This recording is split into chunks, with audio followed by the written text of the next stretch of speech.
Dans ce premier reportage, je vous emmène dans l'est de la République démocratique du Congo, un territoire particulièrement touché par la guerre entre plusieurs groupes armés.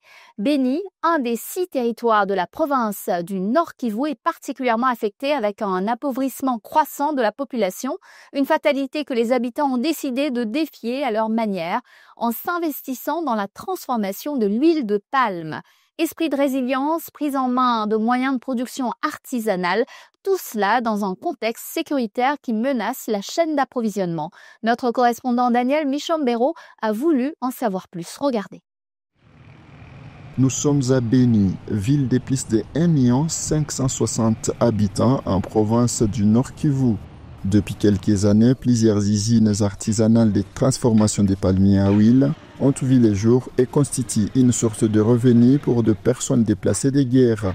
Cette huile est exportée le plus souvent en Ouganda, mais à Beni, l'huile de palme est aussi utilisée dans la fabrication des savons. Elle est également appliquée aux soins de la peau et des cheveux. Les déchets venant de ces usines artisanales servent de nourriture aux cochons, aux poules, ainsi qu'aux poissons pour ceux qui possèdent des étangs piscicoles. Jeanne Mboula, veuve et mère de 5 enfants, est aujourd'hui financièrement stable et parvient à subvenir aux besoins élémentaires de sa famille grâce à cette activité.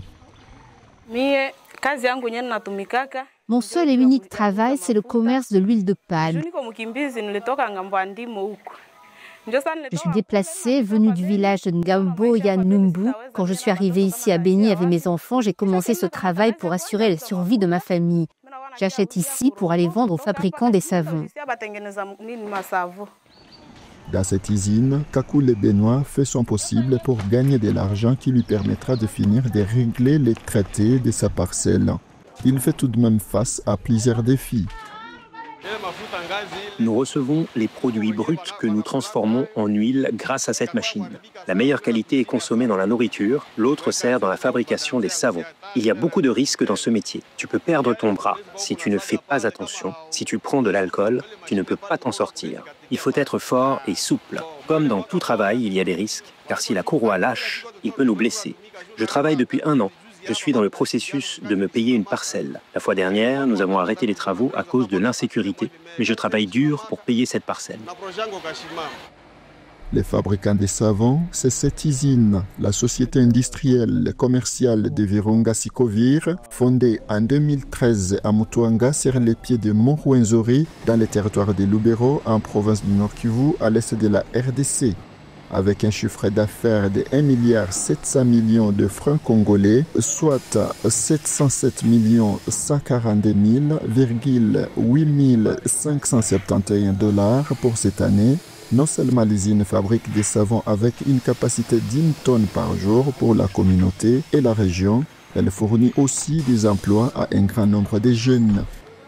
Sikovir consomme 90% de l'huile de palme produite localement dans la zone de Beni. Sikovir emploie l'ensemble de la jeunesse du territoire de Beni qui, pour le moment, disons, les emplois directs créés par Sikovir, on est à 150 jeunes qui sont employés par Sikovir directement. Mais les emplois indirects, on est à plus de 2000 parce qu'il y a des activités qui se créent dans le Beni, dans le fin fond de Lubero. Même, on quitte Beni, on a élargi un peu aussi notre activité économique vers l'Ituri, le Bunia. Donc, c'est toute une chaîne. Un tissu économique précieux, mais sans cesse menacé par la situation sécuritaire. Les difficultés sont énormes, elles sont vraiment énormes. Et d'abord, il y a des difficultés liées à la sécurité. C'est que Sikovir est d'abord une entreprise, comme tu l'as dit, une entreprise sinistrée. C'est une entreprise implantée dans une zone où il y a plusieurs massacres continuels. À part ces massacres dans la zone de Beni, mais aussi il y a cette guerre de M23 qui est en train d'avancer d'une manière exponentielle et que donc il y a l'ensemble de voies d'écoulement de produits et où la chaîne d'approvisionnement qui est presque coupée. Et le gouvernement doit faire un effort à sécuriser toute la population, inclut même les entreprises locales. Parce que sans la sécurité, rien ne peut être fait. Un allègement des taxes pour encourager l'investissement serait aussi le bienvenu selon la direction, car l'huile de palme reste une matière première dans la fabrication des savons dans la région et elle est aussi consommée comme ingrédient de cuisine pour les repas coutumiers. Il s'agit d'un article qui contribue fortement à l'économie de la région de Béni et particulièrement à la population la plus démunie.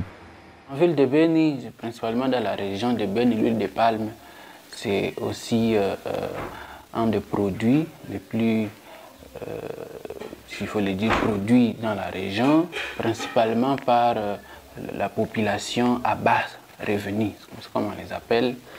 Et là, c'est produit artisanalement. Et donc, il n'y a pas encore un système moderne qui puisse permettre la production de l'huile de palme dans cette région.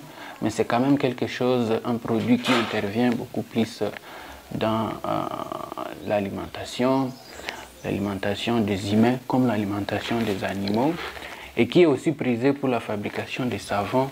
Donc, en dépit du fait que c'est moins produit ou alors produit traditionnellement, mais c'est quand même un produit qui intervient dans la vie de la plupart des gens en ville de Béni.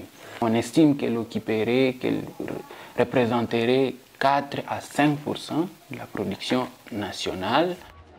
Le retour de la paix dans la zone pourrait évidemment faciliter les affaires de la population de Béni, en majorité dépendante du commerce. Quant à la société Sicovir, elle vise, selon le directeur général, la vente de ses produits dans tous les pays. L'idée est de se tourner ensuite vers les marchés internationaux en développant les exportations.